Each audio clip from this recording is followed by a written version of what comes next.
എല്ലാ സഖാക്കൾക്കും അഭിവാദ്യങ്ങൾ.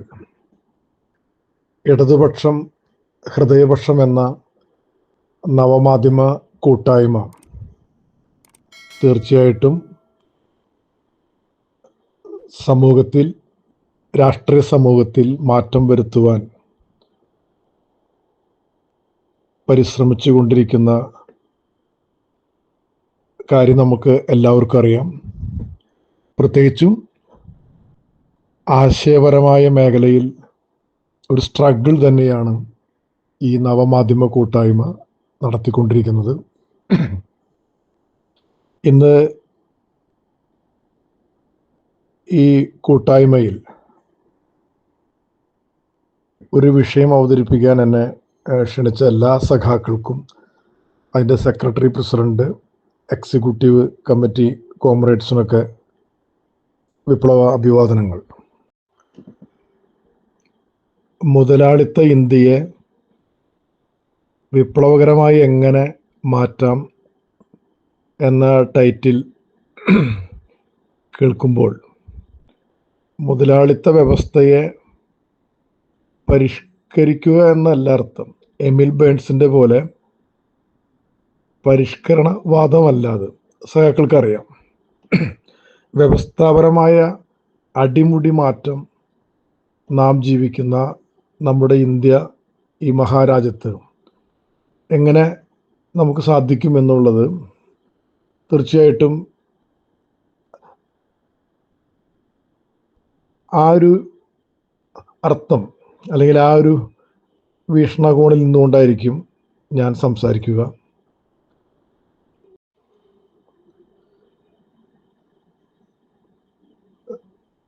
ഈ സമൂഹത്തിൽ പരിവർത്തനം നടക്കുകയില്ല എന്ന് വാദിക്കുന്ന ആശയഗതിക്കാർ ഈ നാട്ടിലുണ്ട്. കാലാതീതമായ ചില സത്യങ്ങളെ മുറുകെ പിടിക്കുന്നവർ. എന്നാൽ ഇന്നലത്തെ മാനവ ചരിത്രം പരിശോധിക്കുമ്പോൾ കൃത്യമായി വ്യവസ്ഥ മാറി മാറി വന്നത് നമുക്കറിയാൻ കഴിയും. പ്രാകൃത കമ്മ്യൂണിസം, പിന്നീട് അടിമത്തം, ഫ്യൂഡലിസം, ഇപ്പോൾ മുതലാളിത്ത വ്യവസ്ഥയിലൂടെ പോയിക്കൊണ്ടിരിക്കുന്നു. ഈ വ്യവസ്ഥയിൽ മാറ്റം വരുന്നത് അതിനകത്ത് തന്നെയുള്ള വർഗവൈരുദ്ധ്യങ്ങളും സംഘർഷങ്ങളും തന്നെയാണ്. അതൊരു പക്ഷെ മറ്റൊരു ശക്തിക്ക് അതങ്ങനെ തടഞ്ഞു നിർത്താൻ കഴിയില്ല. നമുക്കറിയാം, ഉൽപാദനവും ഉൽപാദന ഉപകരണങ്ങളും സമ്പത്തും ഭൂമിയും കൈവശം നിയന്ത്രിക്കുന്ന ഒരു വിഭാഗം ന്യൂനപക്ഷം അത് അധികാരത്തിലും സമൂഹത്തിൻ്റെ എല്ലാ അസ്തിത്വങ്ങളെയും മുറുകെ പിടിച്ച് ചൂഷണമെന്ന ഒറ്റ മാർഗത്തിലൂടെ സാമൂഹികമായ അധ്വാനത്തെ സ്വകാര്യമായി ഊറ്റിയെടുക്കുന്ന ചൂഷണ വ്യവസ്ഥ ഉള്ളിടത്ത് അതിനെതിരെയുള്ള ഫൈറ്റുകളും അതിനെതിരെയുള്ള രാഷ്ട്രീയ പ്രവർത്തനങ്ങളും വിപ്ലവകരമായ മാറ്റങ്ങളും സ്വാഭാവികമായി സംഭവിക്കും. അത് യാദൃശ്ചികമല്ല, ബോധപൂർവം പ്രവർത്തനത്തിൽ ഏർപ്പെടേണ്ടതുണ്ട്. നമുക്കറിയാം, ഇന്ത്യൻ സാഹചര്യം, ഇവിടെ മുതലാളിത്ത വ്യവസ്ഥ അടിച്ചേൽപ്പിക്കുന്നൊരവസ്ഥ ഉണ്ടായിട്ടുള്ളത്. ബൂർഷ്വാസി നടത്തേണ്ട ജനാധിപത്യ വിപ്ലവം ബാക്കി വെച്ചു. മുതലാളിത്ത വ്യവസ്ഥയ്ക്ക് മുമ്പുള്ള ജാതി ജന്മി നാടുവാഴി വ്യവസ്ഥയുടെ അംശങ്ങളും ഭൂപ്രഭു വ്യവസ്ഥയുടെ രീതിശാസ്ത്രവും മുതലാളിത്തത്തിന് മുൻപുള്ള അത്തരം ബന്ധങ്ങളുമായി സന്ധി ചെയ്തുകൊണ്ടുള്ള ഒരു മുതലാളിത്ത വികസന പാതയാണ് ഭൂപ്രഭുത്വത്തിനും കൂടി സ്പേസ് ഇടം കൊടുത്തുകൊണ്ടുള്ള ഒരു പാതയാണ് ഇന്ത്യൻ ഭരണവർഗം സ്വാതന്ത്ര്യാനന്തരം സ്വീകരിച്ചത്. സ്വാഭാവികമായും ഇവിടെ പൂർത്തീകരിക്കപ്പെടാതെ പോയ ബൂർഷ്വാ ജനാധിപത്യ വിപ്ലവം തന്നെ അത് നടത്തുവാൻ വേണ്ടി ഇവിടെ ബാക്കി വച്ചിരിക്കുകയാണ്. ചരിത്രത്തിൽ അങ്ങനെ ഒരു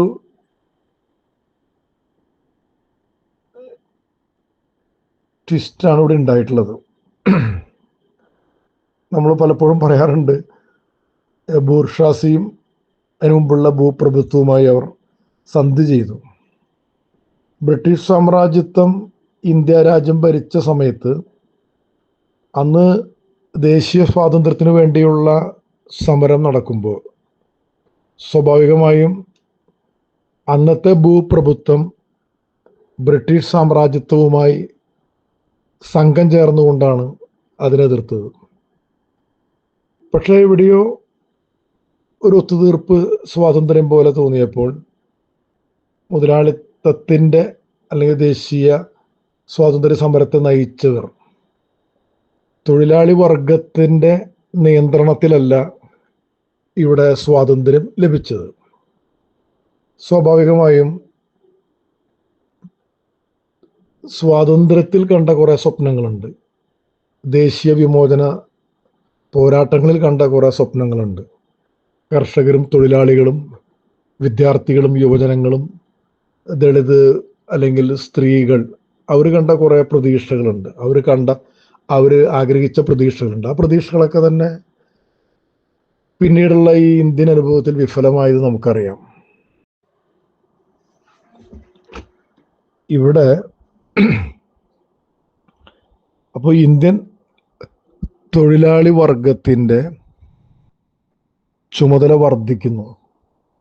ബൂർഷ്വാസി പൂർത്തീകരിക്കപ്പെടാതെ പോയ ജനാധിപത്യ വിപ്ലവം കൂടി തൊഴിലാളി വർഗത്തിൻ്റെ നേതൃത്വത്തിൽ പൂർത്തീകരിക്കണം.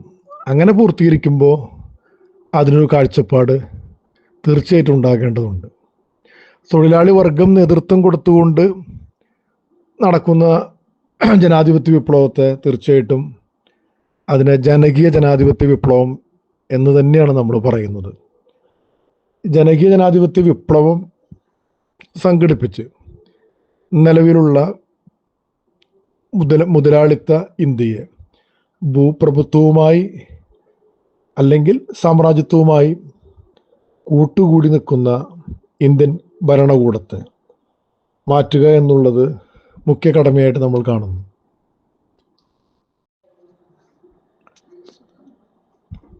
വിപ്ലവം സംഘടിപ്പിക്കണമെങ്കിൽ ആ വിപ്ലവം നടക്കേണ്ട രാജ്യത്ത് അവിടുത്തെ സംസ്കാരം, സമൂഹം, അവിടുത്തെ ജാതി മത പ്രാദേശിക വിഷയങ്ങൾ, പ്രകൃതിയുടെ പ്രത്യേകത, വർഗബന്ധങ്ങളിലെ പ്രത്യേകത, തീർച്ചയായിട്ടും അത് പരിശോധിച്ച് ആ രാജ്യത്തിന് അനുകൂലമായ രീതിയിൽ മാറ്റം വരുത്തുവാൻ ആവശ്യമായിട്ട് ഇടപെടേണ്ടി വരും.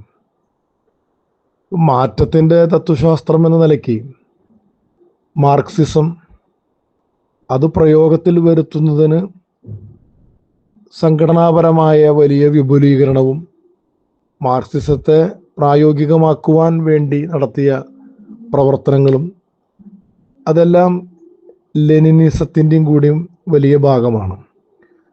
അപ്പോൾ ആ ആശയ സംഹിതകളും തത്വശാസ്ത്രവും വഴികാട്ടിയാക്കിക്കൊണ്ട് തന്നെയാണ് ഇന്ത്യൻ രാഷ്ട്രീയ യാഥാർത്ഥ്യങ്ങളെ വിലയിരുത്തി പോകുന്നത്.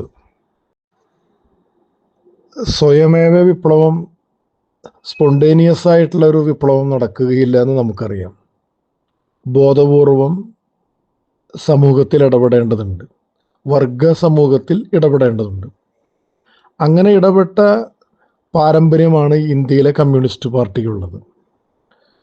1920 തഷ്കണ്ടിലാണ് കമ്മ്യൂണിസ്റ്റ് പാർട്ടി രൂപീകരിച്ചത്. അതിൻ്റെ പ്രഥമ ലക്ഷ്യം എന്നുള്ളത് സോഷ്യലിസം ഇന്ത്യയിൽ സ്ഥാപിക്കുക എന്നുള്ളത് തന്നെയാണ്. പക്ഷേ കോളനി വിരുദ്ധ പോരാട്ടങ്ങളും ദേശീയ സ്വാതന്ത്ര്യം അത് അന്തിമ ലക്ഷ്യമായി പ്രഖ്യാപിക്കുവാൻ അന്നത്തെ ദേശീയ പ്രസ്ഥാനത്തിനകത്ത് അങ്ങോട്ട് കയറി ഇടപെട്ടത് കമ്മ്യൂണിസ്റ്റ് പാർട്ടിയായിരുന്നു എന്ന് നമുക്കറിയാം. നമ്മൾ പലപ്പോഴും പറയാറുണ്ട്, 1921 അഹമ്മദാബാദ് AICC കോൺഗ്രസിൽ പൂർണ്ണ സ്വാതന്ത്ര്യം എന്ന ആവശ്യം പോലും ഉന്നയിക്കുന്നത് കമ്മ്യൂണിസ്റ്റ് പാർട്ടിയാണ്. ഒപ്പം നാടുവാഴിത്തവും ഭൂപ്രഭുത്വവും ജാതീയതയും ഇല്ലാതാക്കുക എന്ന കാഴ്ചപ്പാടും കൂടി കമ്മ്യൂണിസ്റ്റ് പാർട്ടി മുന്നോട്ട് വച്ചിരുന്നു. ഇപ്പോൾ സ്വാതന്ത്ര്യ സമരത്തെ പിന്തുണച്ചുകൊണ്ട് തന്നെ വർഗവിഭജന സംഘടനകൾ രൂപപ്പെട്ടതൊക്കെ നമുക്കറിയാം.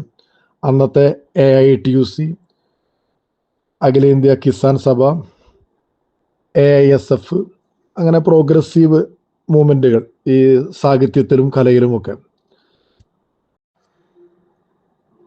കമ്മ്യൂണിസ്റ്റ് പാർട്ടിയുടെ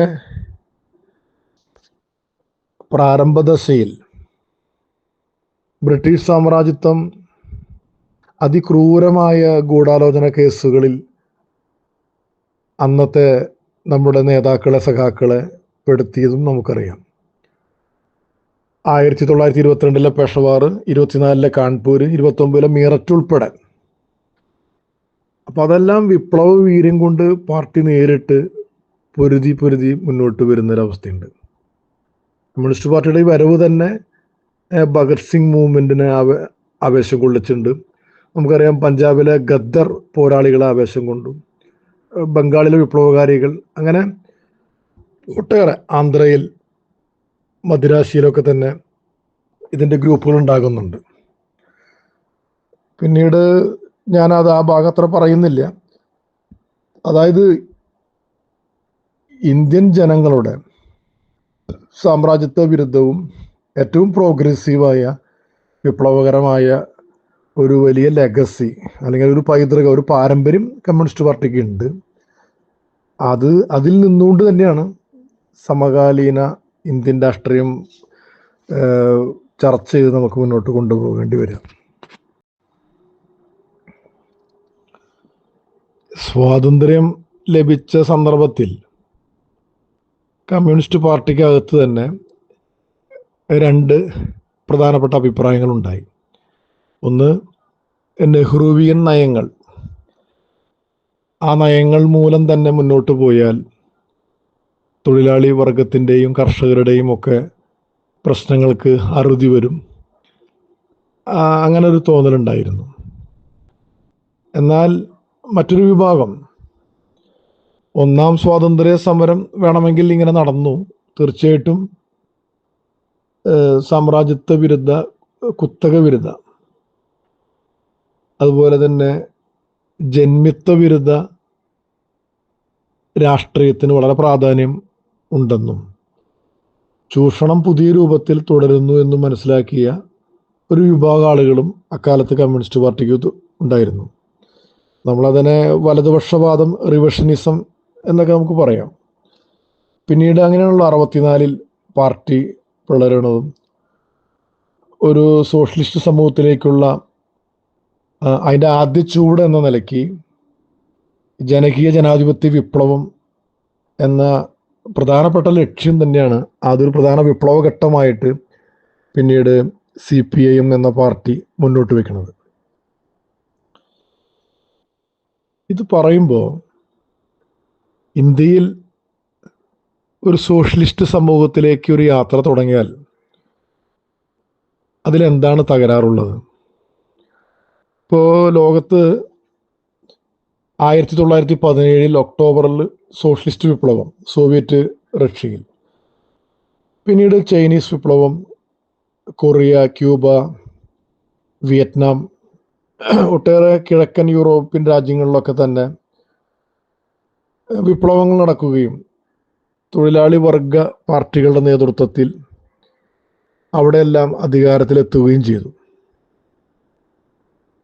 പിന്നീട് ഈ രാജ്യങ്ങളിൽ വലിയ തിരിച്ചടി ഉണ്ടായിട്ടുണ്ട് എന്നുള്ള വസ്തുതയാണ്.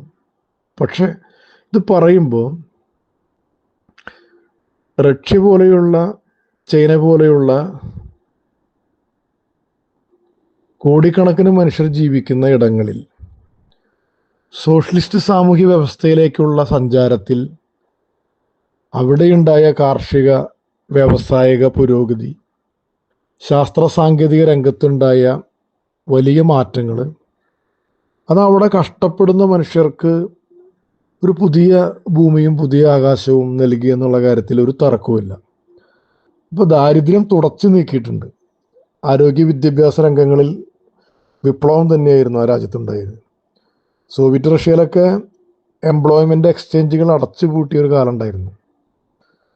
പിന്നീട് തിരിച്ചടി ഉണ്ടാകുന്നത് ചുറ്റുമുള്ള സാമ്രാജ്യത്വ രാജ്യങ്ങളുടെ കൃത്യമായ ഇടപെടൽ തന്നെയാണ്. അവിടുത്തെ പ്രത്യയശാസ്ത്ര ബോധം ഇല്ലാതാക്കി സോഷ്യലിസ്റ്റ് ജനാധിപത്യം കൂടുതൽ ആഴത്തിലും വിശാലവുമായി സമൂഹത്തിലും ജനങ്ങളിലും എത്തിക്കുന്ന കാര്യത്തിൽ കുറച്ച് കുറവുണ്ടായിട്ടുണ്ട്. കുറച്ച് ബ്യൂറോക്രസി, അഴിമതി, അങ്ങനെ പുതിയ പുതിയ ചില വാദങ്ങളൊക്കെ വന്ന് സാമ്രാജ്യത്വ ശക്തികൾ വിരിയിട്ടോടത്ത് ഇരുന്നു കൊടുത്തതിൻ്റെ പ്രശ്നം സോവിയറ്റ് റഷ്യയുടെയൊക്കെ തകർച്ചയിൽ നമുക്ക് കാണാൻ കഴിയും. ഒരു കാര്യം ഉറപ്പാണ്, പഴയ Soviet union, China, Vietnam, Korea, Cuba, ഈ രാജ്യങ്ങളിലെ സോഷ്യലിസ്റ്റ് ഭരണ രീതികൾ, സമ്പ്രദായങ്ങൾ അവിടുത്തെ മനുഷ്യർക്ക് നൽകിയ, അവർക്ക് കൊടുത്ത നേട്ടങ്ങളും ചെറുതായി കാണാൻ കഴിയില്ല. അപ്പം അതുകൊണ്ട് മാനവരാശിക്ക് ഒരിക്കലും ഒരു ഓൾട്ടർനേറ്റീവ്, ഒരു പകരം മുതലാളിത്തം അല്ല എന്ന് തന്നെയാണ് നമ്മുടെ ലോകാനുഭവങ്ങൾ നമ്മളെ പഠിപ്പിക്കുന്നത്. സോവിയറ്റ് യൂണിയൻ്റെ തകർച്ച വീണ്ടും മുതലെടുത്ത് നവകോളനിവൽക്കരണം, ധനമൂലധനം ലോകം മുഴുവൻ ചുറ്റി സഞ്ചരിച്ച് ഓരോ രാഷ്ട്രങ്ങളുടെയും സ്വാശ്രയത്വവും പരമാധികാരവും അവിടുത്തെ മതേതര നിലപാടുകളെയൊക്കെ കുത്തി ചോർത്തി ലോകം മുഴുവൻ നവ കോളനിവൽക്കരണത്തിൻ്റെ കെടുതികൾ അവരനുഭവിപ്പിച്ചുകൊണ്ടിരിക്കുകയാണ്. ഇത്തരമൊരു സാഹചര്യത്തിലും അത്രയ്ക്ക് പ്രശ്നങ്ങളുള്ളൊരു സാമ്പത്തിക രാഷ്ട്രീയ കാലത്ത് പോലും അതിൻ്റെ മുന്നിലും പതറാതെ China, Cuba, Vietnam, Korea, Laos, പല ലാറ്റിൻ അമേരിക്കൻ രാജ്യങ്ങളും, ഏറ്റവും ഒടുവിൽ ശ്രീലങ്കയിലെ ഒരു കമ്മ്യൂണിസ്റ്റ് മാറ്റം, നേപ്പാളിലെ കമ്മ്യൂണിസ്റ്റ് പാർട്ടിയുടെ ശേഷി വർദ്ധിപ്പിച്ചത്, ഇതൊക്കെ നമുക്ക് ആവേശം നൽകുന്നതാണ്. ഒരു ഇന്ത്യക്കാരൻ എന്ന നിലയ്ക്ക്, അല്ലെങ്കിൽ ഇന്ത്യക്കാർ എന്ന നിലയ്ക്ക് ഇന്ത്യയിൽ ജനകീയ ജനാധിപത്യ വിപ്ലവത്തിലൂടെ സോഷ്യലിസവും കമ്മ്യൂണിസവും കൈവരുത്തുവാനുള്ള തൊഴിലാളി വർഗത്തിൻ്റെ വിപ്ലവ മുന്നണി പടയായി Communist Party of India, Marxist കൃത്യമായി നിലനിൽക്കുന്നു എന്നുള്ളത് ഒരു ചെറിയ കാര്യമല്ല. പക്ഷെ അത് സമൂഹത്തെ ആകെ എത്തിക്കുന്നതിൽ വലിയ പങ്കുണ്ട്. നടക്കേണ്ട സമരങ്ങൾ, ഇപ്പോൾ വർഗസമരം മാത്രമാണ് അതിനൊരു മാർഗം. സാമ്പത്തിക രംഗത്തെ വർഗസമരം, രാഷ്ട്രീയ രംഗത്തെ വർഗസമരം, പിന്നെ ആശയരംഗത്തെ വർഗസമരം. ഇടതുപക്ഷം, ഹൃദയപക്ഷം ചെയ്തുകൊണ്ടിരിക്കുന്നത് ആശയരംഗത്തെ വർഗസമരത്തെ ശക്തിപ്പെടുത്താനുള്ള പ്രവൃത്തിയാണ്. എന്തായാലും ലോകത്ത് നടക്കുന്ന പല സമരങ്ങളും പോരാട്ടങ്ങളും യൂറോപ്യൻ സാമ്രാജ്യത്വ രാജ്യങ്ങളിലടക്കം ചൂഷണ വ്യവസ്ഥയ്ക്കെതിരായി അധ്വാനിക്കുന്ന വർഗം ആ അധ്വാനത്തിൻ്റെ മിച്ചമൂല്യം ഊറ്റിയെടുക്കുന്ന വിഭാഗങ്ങൾക്കെതിരെ ചിന്തിക്കുകയും സമരങ്ങളിലും പോരാട്ടങ്ങളിലും പുതിയതായി അണിനിരക്കുകയും ചെയ്യുന്ന ഒരു കാലത്ത് തന്നെയാണ് ഇപ്പോൾ നമ്മൾ എത്തി നിൽക്കുന്നത്. അത് നമ്മളെ ആവേശപ്പെടുത്തുന്നു. ഇന്ത്യയിലും അതിൻ്റെ സാധ്യത വർദ്ധിപ്പിക്കുന്നു. ഇവിടെ സ്വാതന്ത്ര്യത്തിന് ശേഷം രാജ്യം നേടിയ ഒരു വളർച്ചയുണ്ട്. ആ വളർച്ചയ്ക്കപ്പുറം വികസനം എന്ന കാര്യത്തിൽ നമ്മൾ പുറകിലേക്ക് പോവുക ചെയ്ത് 142 കോടി ജനങ്ങളിൽ ഇന്നും 76 കോടി ജനങ്ങൾ ദരിദ്രരായി ജീവിക്കുന്നൊരു സമൂഹമാണ്. ഇവിടുത്തെ ആദിവാസി ദളിത് പ്രശ്നങ്ങൾ നാൾക്കുനാൾ വർദ്ധിച്ചു വരുന്നു. സ്ത്രീ പ്രശ്നം, മതന്യൂനപക്ഷങ്ങൾക്ക് നേരെയുള്ള കടന്നാക്രമണങ്ങൾ,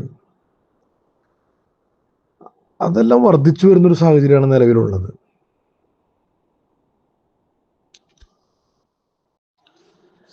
ഈ ഭൂപ്രഭുവർഗ സഖ്യം ഈ നാട് ഭരിച്ചു മുടിച്ചു എന്ന് തന്നെ വേണമെങ്കിൽ പറയാം. അതിൻ്റെ ഭാഗമായി കൊടിയ അഴിമതി, വർഗീയ ഫാസിസ്റ്റ് ശക്തികൾ നവഫാസിസ്റ്റ് രീതിയിൽ ഭരണാധികാരത്തിൻ്റെ എല്ലാ മേഖലകളിലും കയ്യേറി ഭരണഘടനയ്ക്കും മതനിരപേക്ഷതയ്ക്കും ജനാധിപത്യത്തിനും വലിയ വെല്ലുവിളികൾ ഇപ്പോൾ ഉയർത്തിക്കൊണ്ടിരിക്കുകയാണ്. അപ്പോൾ നമുക്ക് ചുരുക്കി പറയുകയാണെങ്കിൽ വൻകിട ബൂർഷ്വാസി മുതലാളിത്ത വികസന പാത സ്വീകരിച്ചു. അവരൊരേ സമയം സാമ്രാജ്യത്വവുമായിട്ടും ഭൂപ്രഭുത്വവുമായിട്ടും കൂട്ടുകൂടി. ഇപ്പോൾ അത് വിദേശ ഫിനാൻസ് മൂലധനവുമായി ഇഴകിച്ചേർന്ന് ഈ രാജ്യം കൂടുതൽ അപകടത്തിലേക്ക് പോയിക്കൊണ്ടിരിക്കുകയാണ്. ഇക്കഴിഞ്ഞ BJP ബഡ്ജറ്റിൽ അവതരിപ്പിച്ചത് തന്നെ അടുത്ത 5 വർഷം കൊണ്ട് 10 ലക്ഷം കോടി രൂപയുടെ സർക്കാർ മുതൽ പൊതുമേഖലാ സ്ഥാപനത്തിൻ്റെ ഓഹരിയും അസറ്റും വിറ്റ് ലാഭമുണ്ടാക്കാനാണ്. ഇത് വലിയൊരു വൈരുദ്ധ്യമാണ്. ഒരു കാലത്ത് വലിയ ഘനവ്യവസായങ്ങൾ കൊണ്ടുവരാൻ ഭരണകൂടം മുൻകൈയെടുത്തു. അന്ന് ഇന്ത്യയിലെ മുതലാളിത്തത്തിന് വൻകിട ഘനവ്യവസായങ്ങൾ തുടങ്ങാനുള്ള മൂലധനം ഉണ്ടായിരുന്നില്ല. അങ്ങനെ വളർന്നു പന്തലിച്ച ഇന്ത്യൻ പൊതുമേഖല വ്യവസായങ്ങളെ വീണ്ടും സ്വകാര്യ മേഖലയ്ക്ക് വിട്ടുകൊടുക്കുന്ന ഒരു വലിയ പ്രവണതയാണ് ഇപ്പോൾ കണ്ടുകൊണ്ടിരിക്കുന്നത്. പിന്നെ ഭൂപരിഷ്കരണം മരീചികയായിട്ട് തുടരുകയാണ്. കാർഷിക പരിഷ്കരണം നടക്കാത്തതുകൊണ്ട് തന്നെയാണ് ഈ നാട്ടിൽ വാങ്ങൽ ശേഷി ഇല്ലാതെയായിട്ടുള്ളത്. അപ്പോൾ ജനങ്ങൾക്ക് അവരുടെ കയ്യിലേക്ക് വരുമാനം എത്തിക്കുവാൻ പുതിയ തൊഴിലവസരങ്ങളില്ല, മറ്റ് സാമ്പത്തിക സാഹചര്യങ്ങളില്ല. അത് കോൺഗ്രസ് BJP സർക്കാരുകളുടെ നയം മൂലം ഒട്ടും ഉണ്ടാകുന്നില്ല. അപ്പം അതിൻ്റെ ഭാഗമായിട്ട് ഒരു ആഭ്യന്തര കമ്പോളം സ്തംഭിച്ച പ്രശ്നമുണ്ട്. അവിടെയാണ് ആഗോളവൽക്കരണമൊക്കെ കടന്നു വരുന്നത്. ഇപ്പോൾ സ്വകാര്യവൽക്കരണവും ഉദാരവൽക്കരണവും ആഗോളവൽക്കരണവും ഇത് ലോകവ്യാപാര സംഘടന വഴി, വേൾഡ് ബാങ്ക് വഴി കടന്നു വന്നത്, ഘാട്ട് കരാറ് വഴി ഒക്കെ കടന്നു വരുമ്പോൾ ഈ ആഭ്യന്തര കമ്പോളം സൃഷ്ടിച്ച് നിൽക്കുന്നൊരവസ്ഥ ഉണ്ടായിരുന്നു. ഉൽപാദന മേഖലയിൽ കുറേ പ്രശ്നങ്ങൾ ഉണ്ടായിരുന്നു. അതിനെ മറികടക്കാൻ പുതിയ ഓഫറുകളായിട്ടാണ് കൊണ്ടുവരുന്നത്. പക്ഷെ അത് രാഷ്ട്രീയ പരമാധികാരം പണയപ്പെടുത്തുന്ന അവസ്ഥയിലേക്ക് പോയി. അതിൻ്റെ കെടുതിയാണ് ഇപ്പോൾ കാർഷിക രംഗത്ത് ഉൾപ്പെടെ നമ്മൾ അനുഭവിച്ചുകൊണ്ടിരിക്കുന്നത്. ഏതാണ്ട് ഈ കൃഷിക്കാർ അവരുടെ പ്രശ്നം ഉന്നയിച്ച് നടന്ന സമര കേന്ദ്രത്തിൽ തന്നെ 750 പേർ രക്തസാക്ഷികളായത് നാം ഈ അടുത്ത് കണ്ടതാണ്. അപ്പം അതിനെതിരായിട്ട് 1950 വന്ന ഇന്ത്യ റിപ്പബ്ലിക് എന്ന ആശയം തന്നെ അങ്ങേയറ്റ അപകടത്തിലാണ് എന്ന തിരിച്ചറിവുണ്ട്. ഇവിടെ മാറ്റിയെടുത്തേ പറ്റൂ. വിദേശ സാമ്രാജ്യത്വ ശക്തികൾക്ക് കീഴ്പ്പെടുന്ന നയമാണ് കോൺഗ്രസ് തുടങ്ങിയത്. ചില സന്ദർഭങ്ങളിൽ ചേരാൻ നയം സ്വീകരിച്ചത് നമുക്കറിയാം. എന്നാൽ BJP NDA വാഴ്ചയിൽ ഏറെക്കുറെ പരിപൂർണമായും ഒറ്റച്ചേരി, അത് സാമ്രാജ്യത്വ ചേരി, അവരുടെ മുന്നിൽ ഓച്ചാനിച്ച് നിൽക്കുന്ന ഒരു അവസ്ഥയാണ് ഇന്നത്തെ ഇന്ത്യയിൽ നമ്മൾ കണ്ടുകൊണ്ടിരിക്കുന്നത്. ചുരുക്കി പറഞ്ഞാൽ ഇന്ത്യയിലൊരു വ്യവസ്ഥാ മാറ്റം വരണമെങ്കിൽ നമ്മൾ ആദ്യം തിരിച്ചറിയേണ്ടതും സമൂഹത്തെ പഠിപ്പിക്കേണ്ടതും ഇന്നത്തെ ഇന്ത്യൻ ഭരണകൂടം എന്താണ് എന്നുള്ളതാണ്. CPIM-ന്റെ പ്രോഗ്രാമിൽ അത് കൃത്യമായിട്ട് പറയുന്നുണ്ട്. ഇപ്പോൾ മുതലാളിത്ത വികസന പാത പിന്തുടരുന്നതിനായി വിദേശ ഫിനാൻസ് മൂലധനവുമായി കൂടുതൽ സഹകരിക്കുന്നതും, അങ്ങനെയാണ് അതിൽ പറയണത്, വൻകിട ബൂർഷാസിയാൽ നയിക്കപ്പെടുന്നതുമായ ബൂർഷാ ഭൂപ്രഭു വർഗ ഭരണത്തിൻ്റെ ടൂളാണ്, ഉപകരണമാണ് ഇന്നത്തെ ഇന്ത്യൻ ഭരണകൂടം. ഈ ഒരു തിരിച്ചറിവുണ്ടെങ്കിൽ തീർച്ചയായിട്ടും വിപ്ലവ സമരങ്ങൾക്ക്, വളരെ രാഷ്ട്രീയമായ സമരങ്ങൾക്ക് പ്രാധാന്യമുണ്ട് എന്ന് നമ്മൾ മനസ്സിലാക്കണം. ഒപ്പം മാർക്സിസം ലെനിനിസം തീർച്ചയായിട്ടും പ്രയോഗിക്കുന്ന രാജ്യത്തിൻ്റെ അവസ്ഥകളും അന്തരീക്ഷവും അവിടുത്തെ മൂർത്തമായ സാഹചര്യങ്ങൾ മനസ്സിലാക്കിക്കൊണ്ട് വേണം പ്രയോഗിക്കേണ്ടത് എന്ന് 1921 തന്നെ മൂന്നാം കമ്മ്യൂണിസ്റ്റ് ഇൻ്റർനാഷണൽ ലോകത്തെ കമ്മ്യൂണിസ്റ്റ് പാർട്ടിയോട് പറഞ്ഞിട്ടുണ്ട്. അപ്പോൾ ഇന്ത്യൻ സാഹചര്യം ശരിക്കു പറഞ്ഞാൽ ഒരു ബഹുസ്വര സമൂഹമാണ്. അനേകം ജാതി വൈജാത്യങ്ങളും മതങ്ങൾ ഒട്ടേറെ, വംശീയ ദേശീയ പ്രശ്നങ്ങൾ, പ്രാദേശിക ആചാരങ്ങൾ, അനുഷ്ഠാനങ്ങൾ, അങ്ങനെ കലങ്ങി മറിഞ്ഞ ഒരു അന്തരീക്ഷം ഇന്ത്യൻ സാമൂഹിക അന്തരീക്ഷത്തിലുണ്ട്. അവിടെ തൊഴിലാളി വർഗത്തിൻ്റെ ഒരു പാർട്ടി എന്ന നിലയ്ക്ക് വളരെ ബോധപൂർവം സംഘടന വെച്ചുകൊണ്ട് തന്നെയാണ് നേരത്തെ പറഞ്ഞ പോലെ സാമ്പത്തിക രാഷ്ട്രീയ ആശയരംഗത്തെ വർഗസമരം കരുപിടിപ്പിക്കേണ്ടതും അത് നിർബാധം മുന്നോട്ട് വെക്കേണ്ടതും. ഇപ്പോൾ മതത്തെക്കുറിച്ചും വിശ്വാസത്തെക്കുറിച്ചും കൃത്യമായ നിലപാടുണ്ട്. അത് ഓരോ പൗരനും അവരവരുടേതായ വിശ്വാസങ്ങൾക്കനുസരിച്ച് ജീവിക്കണം എന്നുള്ളതാണ്. അന്യമത വിരോധം പരത്തി ഇപ്പോൾ ഹിന്ദുത്വ പോലെയുള്ള, അല്ലെങ്കിൽ ചില ഇസ്ലാമിക തീവ്രവാദം പോലെയുള്ള മതാധിഷ്ഠിത രാഷ്ട്രീയ പ്രയോഗങ്ങൾ തിരിച്ചറിയണം ഈ സമൂഹം. അല്ലെങ്കിൽ വലിയൊരു വിപത്താണ് ഈ രാജ്യം നേരിടുന്നത്. ഇപ്പോൾ ഇന്ത്യ രാജ്യം ഹിറ്റ്ലറും മുസോളിനിയും ഭരിക്കുന്നു, അങ്ങനെ ഒരു അതിവാദത്തിലേക്ക് പോകാൻ കഴിയില്ല. 18 വയസ്സ് കഴിഞ്ഞവർക്ക് വോട്ടവകാശമുള്ള ഒരു രാജ്യമായിട്ട് ഇന്ന് നിലനിൽക്കുന്നു.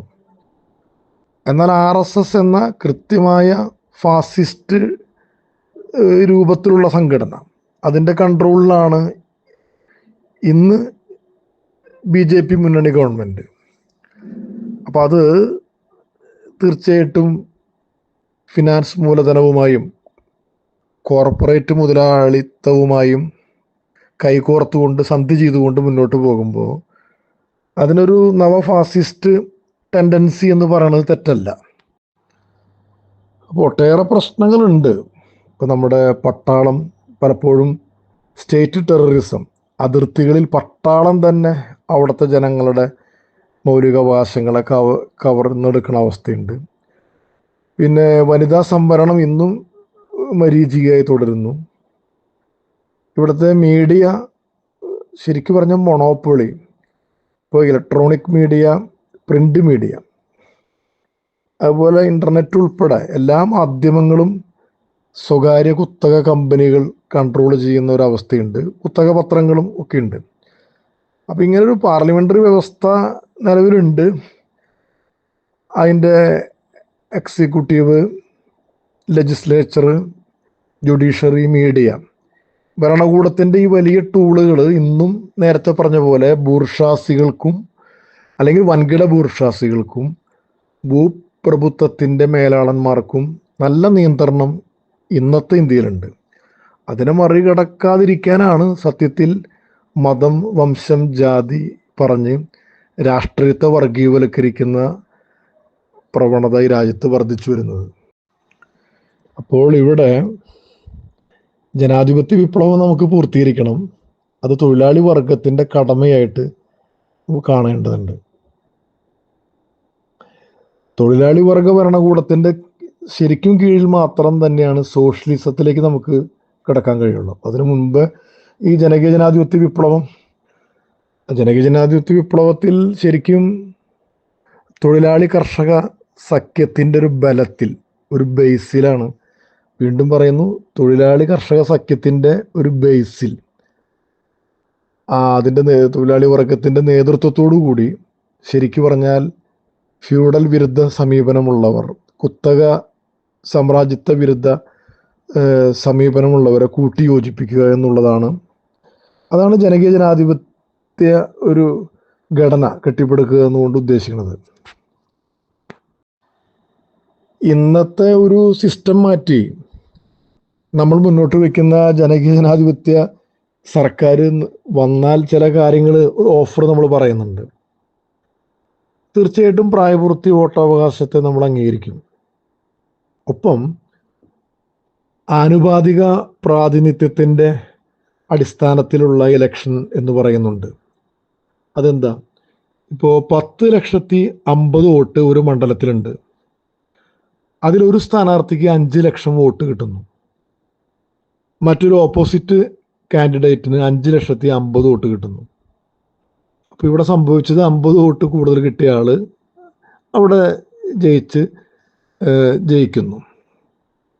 തീർച്ചയായിട്ടും ഇവിടെ ഈ ജനകീയ ജനാധിപത്യ ഗവൺമെൻറ് വരുന്ന ഒരു കാലത്ത് ഇവിടെ ഇത്ര പേഴ്സൻറ്റേജ് വോട്ട് കിട്ടിയവരെ ജനസഭയിലേക്കും സംസ്ഥാന സഭയിലേക്കും കണ്ടെത്തുക എന്നുള്ളതാണ്.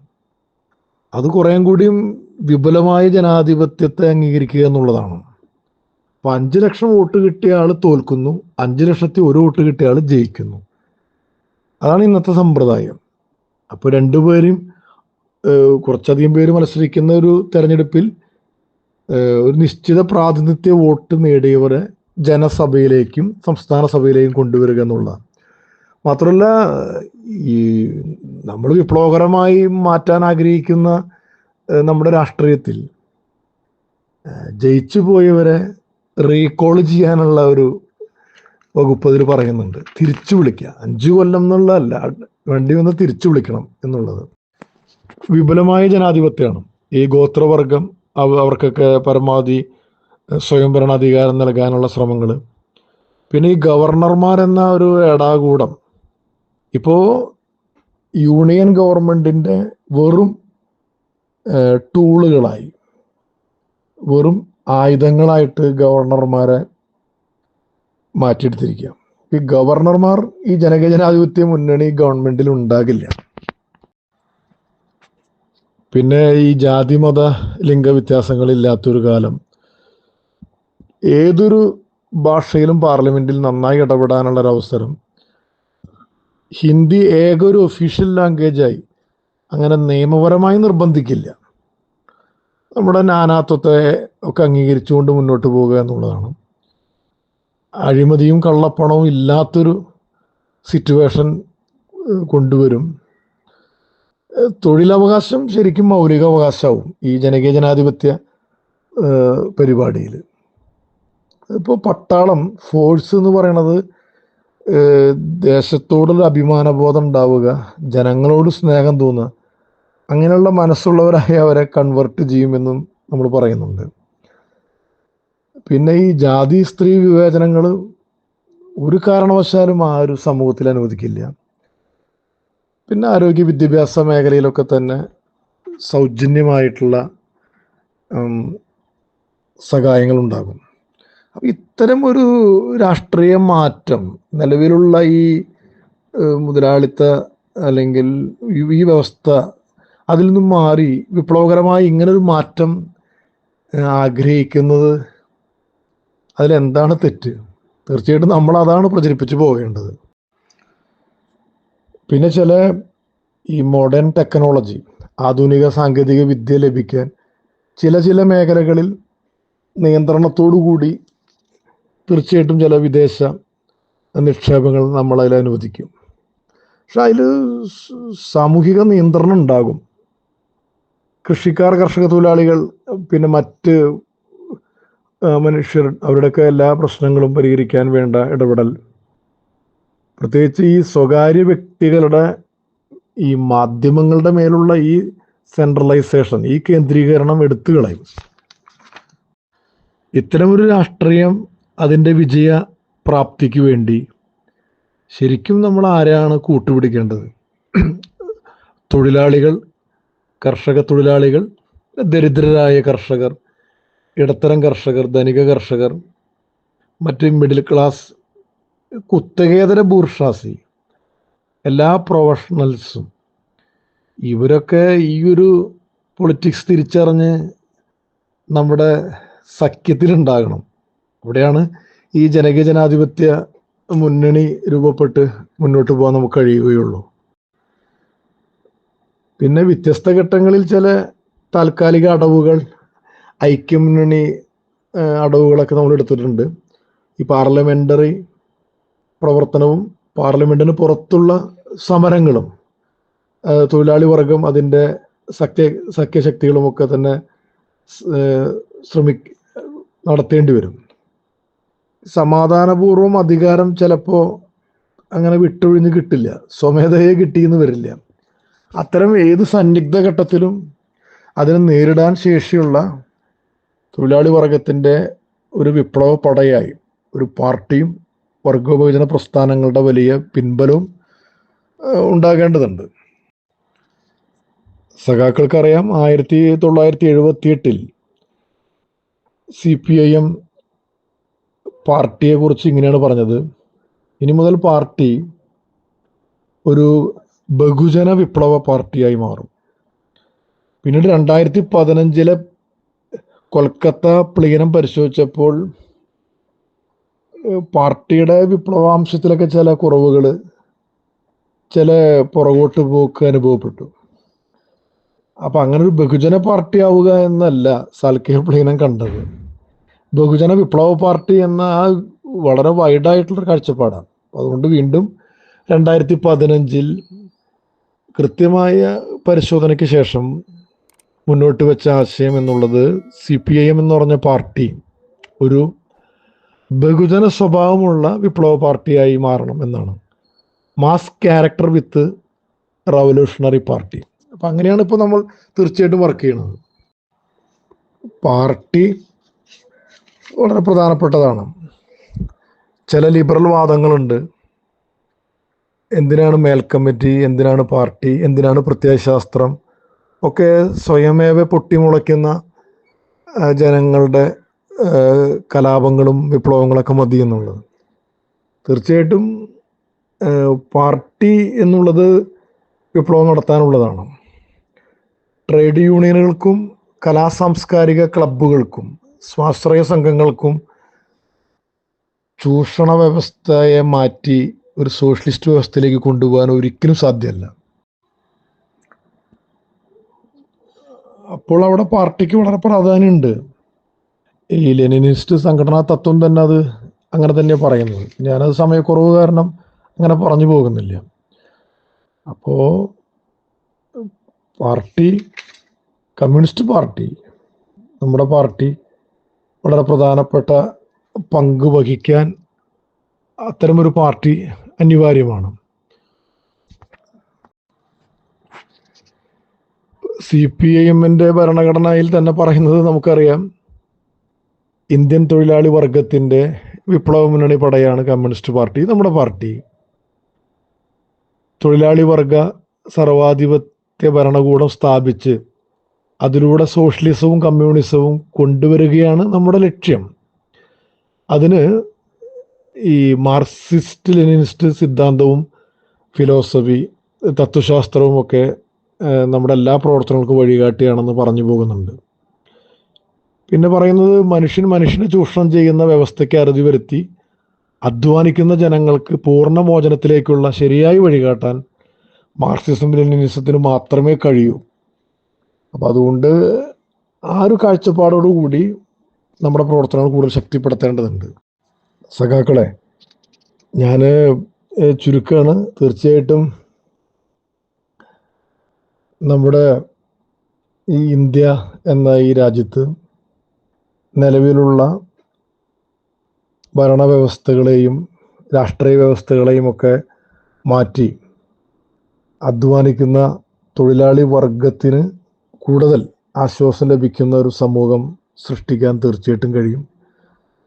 അതിൽ പ്രധാനമായിട്ടും തൊഴിലാളി വർഗത്തെ നിയന്ത്രിക്കാൻ ഒരു പാർട്ടി വേണം. വീണ്ടും പറയുന്നു, സഖാവ് സ്റ്റാലിൻ പറഞ്ഞത്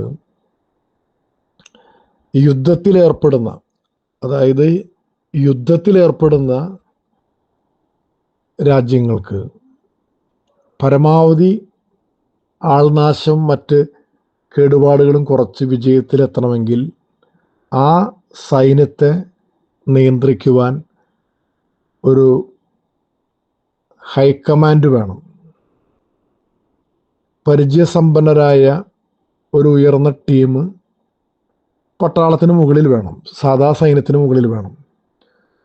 തൊഴിലാളി വർഗത്തെ മുന്നോട്ട് നയിക്കാൻ ഒരു വിപ്ലവ പാർട്ടി തന്നെ വേണം. നമ്മുടെ പാർട്ടി ആ പങ്ക് ഇപ്പോൾ വഹിച്ചുകൊണ്ടിരിക്കുകയാണ്. സ്വാഭാവികമായിട്ടും അങ്ങനെ മുന്നോട്ട് പോകാൻ നമുക്ക് കഴിയണം. ഇന്ത്യയിലെ കുത്തക ബൂർഷ്വാസിക്ക് നിയന്ത്രണമുള്ള ഭൂപ്രഭുത്വവും സാമ്രാജ്യത്വവുമായി സന്ധി ചേർന്ന് ഇപ്പോൾ അത് മതാധിഷ്ഠിത രാഷ്ട്രീയം മുന്നോട്ട് വെച്ച് വർഗീയ ഫാസിസ്റ്റ് പ്രവണതകളുമായി നവഫാസിസത്തിൻ്റെ പ്രവണതകൾ കൃത്യമായി പ്രകടിപ്പിച്ച് കോർപ്പറേറ്റുകളും വർഗീയ ഫാസിസ്റ്റുകളും എല്ലാം ചേർന്ന് ഇങ്ങനെ നിൽക്കുന്നൊരവസ്ഥയിൽ തീർച്ചയായിട്ടും വിപ്ലവകരമായ രാഷ്ട്രീയ പ്രവർത്തനങ്ങളിലൂടെ, ഇതുപോലെയുള്ള ആശയ പഠനങ്ങളിലൂടെ പരസ്പരം നമ്മുടെ ആശയത്തിൻ്റെ വ്യാപ്തി, സംഘടനയുടെ വ്യാപ്തി, അതിൻ്റെ വേവ് ലെങ്ത് വർദ്ധിപ്പിക്കേണ്ട വലിയ ചുമതല നമുക്കുണ്ട്. തീർച്ചയായിട്ടും ഇടതുപക്ഷം ഹൃദയപക്ഷം എന്ന ഈ നവമാധ്യമ കൂട്ടായ്മ നടത്തുന്ന ഇത്തരം പരിശ്രമങ്ങൾക്ക്, ത്യാഗനിർഭരമായ ഇടപെടലുകൾക്ക് ഒരിക്കൽ കൂടി വിപ്ലവാഭിവാദ്യങ്ങൾ നേർന്നുകൊണ്ട് നിർത്തുന്നു. ലാൽ സലാം.